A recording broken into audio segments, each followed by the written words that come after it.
stranded right now. It's Isaac Sherwood, who's a British holidaymaker who was having a lovely time in Gran Canaria until his flight was cancelled on Monday. Good morning to you, Isaac.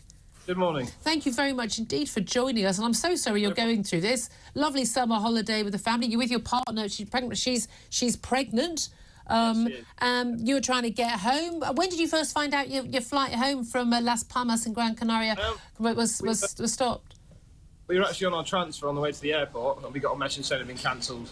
So that would be the 28th at 6 o'clock in the evening. So yeah, it was quite a shock. Yeah, and also everyone was told assume your flight's going unless told otherwise. So you get to the airport.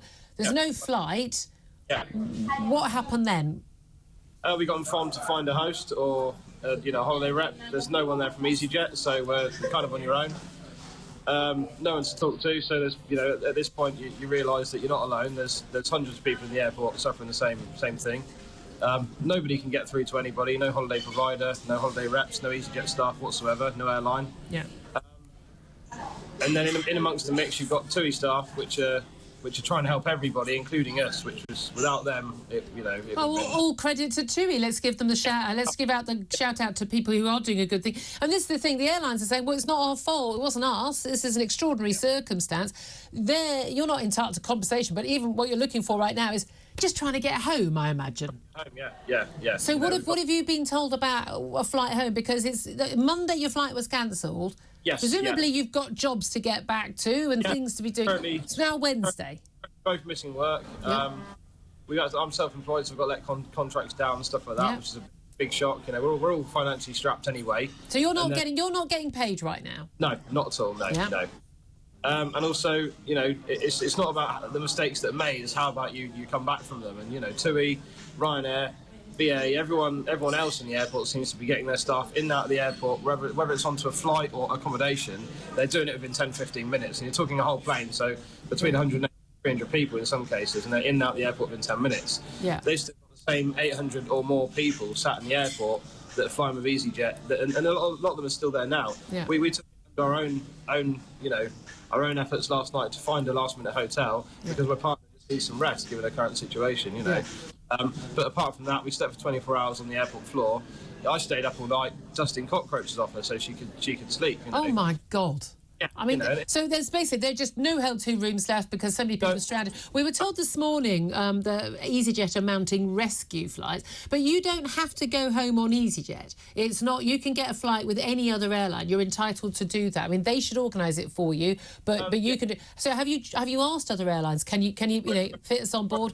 My partner's pregnant.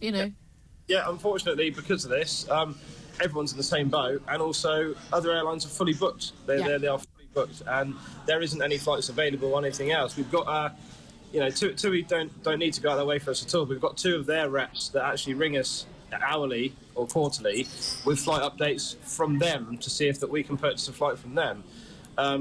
And they've got no obligation to do that for us, Again, I'm incredible. There are always good people in these circumstances. Yeah, just feeling someone's on your side.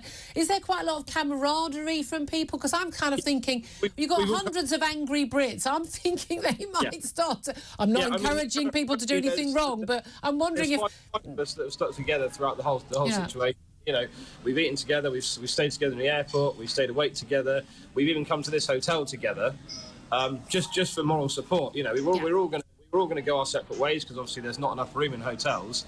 But yeah, we stuck together. We got taxis together, just also to make it more financially viable as well. Yeah. If we book in a group, if we get a taxi in a group, it's not so bad to deal with. We've all and got... presumably you're also worried about the cost. I mean, again, not only are you losing money from earning, and again, I've been freelance many years, I completely understand that concern. But also, I shell out for a taxi or I do manage to get a hotel. Am I going to get compensation for that? Who's going to pay it? How long am I going to be waiting for that? Meanwhile, again, not earning any money. I mean, are you okay for supplies? Because lots of people, you take your toiletries for just the week, you take your medication for just a week. Are you okay for things like that? And how pregnant is your partner as well? Is she 8 weeks currently, but also she's got Crohn's and colitis, so she's got she's got a stoma bag, stuff like that. So she needs to change that. She needs to shower as well. She needs to, yeah, she needs help. I mean, I would have thought they should be prioritising people with any disabilities or illnesses or pregnant people or young children, elderly. Yeah, the actual local airport, Gran Canaria, they couldn't be more helpful. You know, they've tried. Again, then they're under no obligation to help us because they don't have an EasyJet staff operating out the airport. So they've gone out their way to help us again. You know, they've helped my other half with medication, you know, keeping her clean, you know, reassured, stuff like that.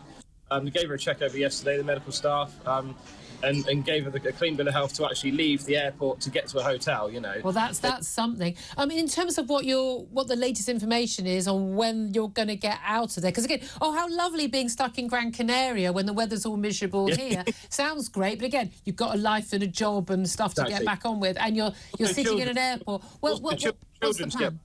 Children to get back to. My other half's got an 8-year-old daughter who's currently, although she's having a really good time with her gran whilst we're away during the summer holidays, she goes back to school Monday, so we've got to get back, and it's just heartbreaking, really. And so what's the best case scenario for you? Well, we've been promised, not promised a flight from EasyJet. If you go on the app, there's no flights available. We've not been given anything, but if you scroll forward to you know, we're talking sort of the 9th to the 12th, there's available flights, but that changed hourly, but going sort of north, so there's nothing local. Today, we've managed to speak to a TUI rep. He may have found us some flights on a flight to Tenerife, so we can go to Tenerife, and then we're going to possibly fly to Brussels, and then we might have a family member that can drive to Brussels and pick us up and get us back to the UK before Friday. So, Isaac, absolutely extraordinary. I'm so sorry you're having to go this. Can we say, though, EasyJet, you are not doing your job there, probably. You still have a duty of care to these people, but all shout out. TUI, you have a couple of very nice reps in Las Palmas Airport in Gran Canaria, and all credit to them. Give you a shout out for that.